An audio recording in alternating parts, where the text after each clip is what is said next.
As the human body raises a glass of orange juice, we begin a journey inside.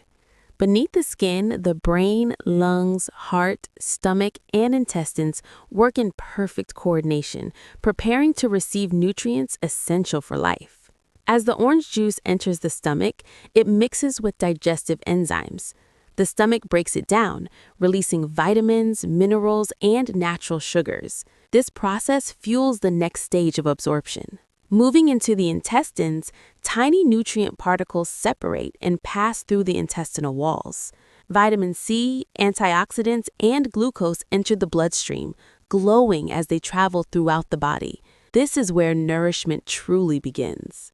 Soon, these nutrients reach every organ. The heart pumps stronger, muscles receive fresh energy, and organs light up with renewed vitality.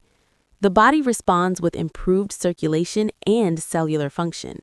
In the brain, neurons activate. Synapses glow as signals travel faster, supporting focus and mental clarity. Muscles absorb nutrients, strengthening fibers and aiding recovery. Inside the gut, beneficial bacteria thrive, supporting digestion and immune health. But balance is important. Too much orange juice may irritate the stomach, trigger allergic reactions, or cause a temporary spike in blood sugar. When consumed mindfully, orange juice can be a powerful source of hydration, nutrients, and energy, supporting the body from the inside out.